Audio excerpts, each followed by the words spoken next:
اتنا بہترین اصول ہے، میں آپ کو بتاؤں، ہمارے گھروں کے اندر سکون آ جائے، میاں بیوی کے معاملات کے اندر،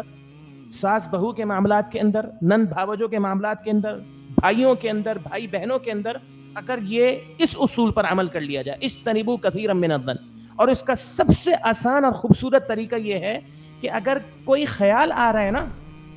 آپ کے دماغ میں، یا تو وہ حقیقت پر مبنی ہوگا،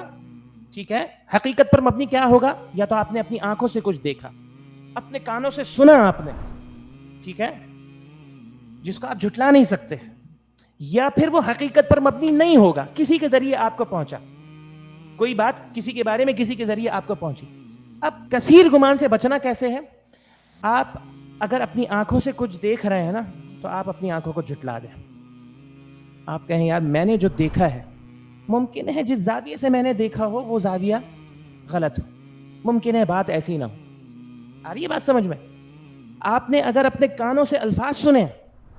آپ کہیں یار شاید میں نے پوری بات نہیں سنی، یہ میں آپ کو طریقہ بتا رہا ہوں، شاید میں نے پوری بات نہیں سنی، ممکن ہے اس سے پہلے اس کے بعد کوئی اور بات ہوئی ہو، یار ممکن ہے کہ میں نے جو سنا ہے کہنے والے کی نیت یہ نہ ہو، الفاظ یہ ہیں، نیت یہ نہ ہو، ممکن ہے یہ نہ کہنا چاہ رہا، الفاظ یہ ہو، اور یہ بات ایک حقیقت ہے، بس اوقات انسان الفاظ ایسے استعمال کر لیتا ہے اس کا ارادہ نہیں ہوتا، تو جھٹلانے کی عادت پیدا کریں۔ اور اگر وہ، یہ تو میں بات کر رہا ہوں کہ جب آپ ڈائریکٹلی کوئی چیز سنتے ہیں اور دیکھتے ہیں، آپ اپنی آنکھوں کو اور کان کو جھٹلا رہے ہیں، تو آپ کسی دوسرے کی بات کو بھی جھٹلائیں، کوئی دوسرا بتا رہا ہے تو آپ کہیں یار نہیں، ممکن ہے کوئی اور وجہ ہو، ممکن ہے تمہارے سننے میں غلطی ہوئی، ممکن ہے تمہارے سمجھنے میں غلطی ہوئی، ممکن ہے اعذار دیں اس کو۔ یہ ہونا چاہیے ایک بیہیویئر ایک مسلمان کا دوسرے مسلمان کے ساتھ، وہ رشتہ دار ہو یا غیر رشتہ دار ہو، اور اگر وہ رشتہ دار ہو تو معاملہ بہت زیادہ حساس ہے۔ اولاد باپ کے بارے میں، ماں کے بارے میں، ماں باپ اولاد کے بارے میں، بھائی بھائی کے بارے میں، پھر چچا بھتیجے، بھانجا، ماموں، سیے، پھپھی، خالہ، جتنے ہمارے اراؤنڈنگ ہے، اعذار پیش کریں۔ یاد رکھیں، اہل علم نے ذکر کیا، اگر اس اصول پر آپ عمل کر لینا تو آپ سب سے بڑا جو فائدہ ہے وہ اپنے آپ کو دیں گے، آپ کے اندر ایک سکون پیدا ہو جائے گا، ایک ٹھہراؤ آ جائے گا، جو چل رہا ہے نا، یا فلاں میرے بارے میں یہ، فلاں میرے بارے میں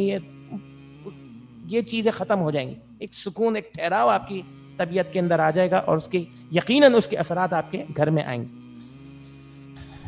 اللہ کے پیغمبر علیہ الصلوۃ والسلام کی ایک حدیث کو سامنے رکھتے ہوئے ایک اور اصول میں بیان کر دوں آپ کے سامنے۔ اجتنبوا کثیرا من الظن کے دو معنی ہیں، ایک تو یہ ہے کہ دوسروں کے بارے میں گمان، بہت سے گمانوں سے بچو، اس کا ایک دوسرا معنی یہ ہے جو عموماً لوگ نہیں سمجھتے، وہ یہ ہے کہ دوسروں کو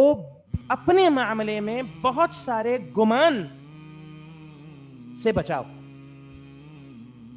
آپ کے اعمال خود دوسروں کو بدگمانی پر آمادہ کرتے ہیں۔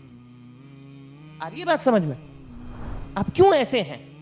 کہ دوسرا آپ کے بارے میں غلط گمان کرتا ہے؟ جب وہ بار بار ریپیٹ ہوتا ہے عمل،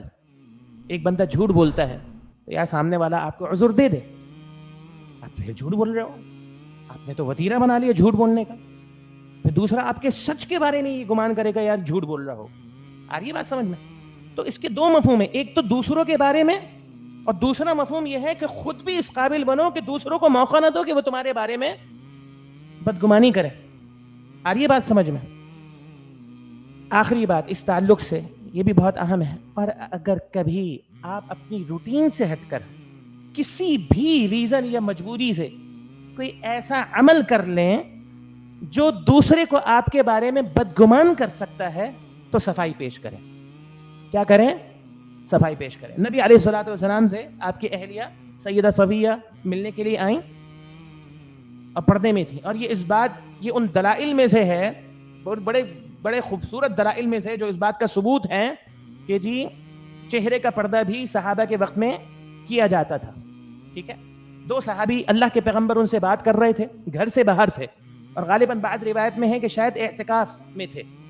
ملنے کے لیے آئے، آپ اعتکاف سے نکلے اور آپ ان سے بات کر رہے ہیں، دو صحابیوں کا وہاں سے گزر ہوا، تو اللہ کے پیغمبر نے فوراً بلایا ادھر آؤ، اور کہا انہا